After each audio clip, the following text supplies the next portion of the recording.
Hoy en día los grupos criminales se encuentran en una nueva fase en la que el Estado debe confrontarlos con herramientas de inteligencia, de manera coordinada, trabajando con autoridades locales y con las principales fuerzas políticas del país. Sin embargo, consideró John Bailey, sin una gran reforma a la Procuración de Justicia, los cambios en materia de seguridad no serán palpables.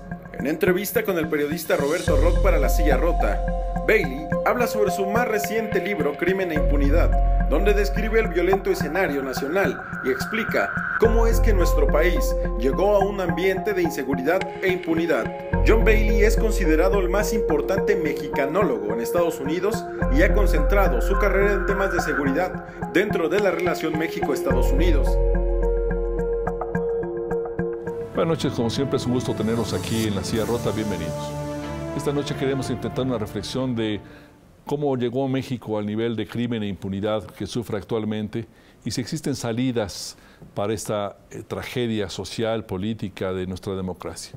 Tenemos la fortuna de tener en el estudio a John Bailey, profesor de la Universidad de Georgetown, de una larguísima trayectoria, una universidad seguramente de las más respetadas del mundo, y él mismo un experto en México y un preocupado analista sobre las dificultades de nuestra democracia. Está presentando un libro, Crimen e Impunidad, que versa precisamente con este enfoque. ¿Cómo llegó México hasta este punto y si existen o no? Y pregunto, John, ¿existen salidas para este drama? Cierto, cierto. Es que llevo como 20 y tantos años, ¿no? En el estudio de este problemático.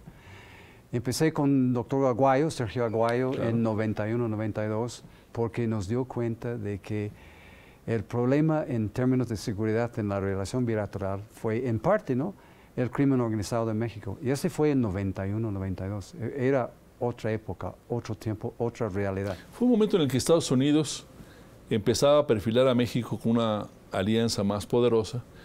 Y yo diría que la academia, los intelectuales norteamericanos también empezaron a voltear con mayor seriedad a México. ¿Cómo ha evolucionado, digamos, esta percepción en temas de viabilidad como país, en temas como su democracia? ¿Y cómo registra en este momento la intelectualidad norteamericana la crisis de seguridad en México? Fueron los años del TLC, ¿no? Correcto. Y había mucho interés en la posibilidad de una comunidad económica. Entonces, como dices tú, había más interés en cómo es México en términos económicos, políticos, de seguridad pública, etcétera, etcétera. Entonces, había más interés por parte de los académicos en prestar mucha atención a la transición democrática en México. Y tú vivías esos años, los recuerdas muy bien. Era un proceso complicado, hasta dramático, en los primeros años de los 90s. 94 fue un punto de inflexión, porque fue de los zapatistas, de los asesinatos, etc. Entonces, el tema de la seguridad pública llamó mucho la atención. Es muy interesante, John, que esta atención que también genera el gobierno norteamericano, los empresarios norteamericanos, los inversionistas, se centraba inicialmente en los temas de democracia, en los temas de viabilidad del país, cuando tenía rezagos democráticos, pero también rezagos sociales, etc.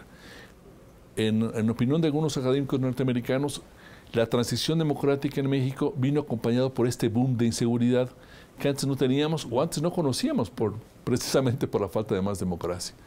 ¿Tú ligas también a ambos fenómenos? ¿Transición democrática, sí, con violencia? Con mucho, en muchos sentidos. ¿Recuerdas el año 85, no? Ese fue, como dices, el punto más bajo en la relación bilateral, por muchas razones. Cuando asesinan a esta gente de la DEA. De la DEA, pero es un síntoma, porque en esa coyuntura México se aliaba con los grupos de izquierda en Centroamérica, lo que causó muchos problemas en Washington. Y había también una transición democrática en términos electorales en México. Entonces había casi una tormenta perfecta.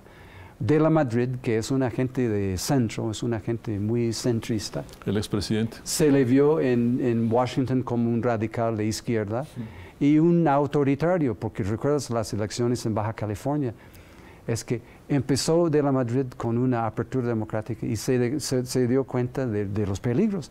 Y después vino la elección en Baja California y el PRI, ¡pum!, sí, puso los controles. Entonces había mucho, ¿cómo digo? Había una una apreciación negativa, ¿no?, del caso de México en los 80s, 85 hasta 87. Una época terrible, ¿no?, en la relación. Y a partir de 87 entonces había un cambio positivo, llegando a Reagan y después a Bush, y Clinton, etc. Entonces la relación se fortaleció mucho. Pero en los años 80 había una conexión entre la transición democrática y la inseguridad y el autoritarismo. ¿Cómo ves este momento? ¿Cómo llegó México a este grado de inseguridad, de violencia? Y hay que subrayarlo, de impunidad, de la incapacidad del Estado para llevar ante la justicia a criminales. Tiene que ver en parte con una transición democrática desfasada en que algunos, digamos, aspectos de la democracia cambian muy rápido y otros muy lento, pero los que cambiaron más rápido fueron la parte de partidos y elecciones. Entonces llegaron el IFE y llegaron elecciones legítimas, etcétera, pero la reforma policial y la reforma de procuración de justicia quedó muy por atrás. Y la transparencia de los periódicos, de los medios de comunicación llegó temprano, pero la efectividad de la policía y de la procuración de justicia llegó muy atrás. Entonces creó un desfase en que la población vio los problemas, pero no vio las soluciones. Entonces hay varios puntos de inflexión en el camino desde los 90 hasta ahora. Un punto de inflexión es la llegada de cocaína en los 80, porque es un game changer, ¿no? Cocaína lleva superávits enormes. Cambió el perfil del tráfico de drogas. Exacto, porque no tiene raíces. No se necesita un campo para sembrar, nada de eso. No, es que llega la cocaína y puede escoger sus rutas, hay muchas rutas, y su poder corruptor sigue siendo enorme. Entonces cambia completamente aquí la situación de seguridad. Otro punto de inflexión, 0203, cuando los Zetas adoptan un nuevo modelo de milicia. Entonces ya no son un tipo, digamos, grupo gangsteril ordinario, ya son una muchos milicia. de ellos exmilitares. Exactamente.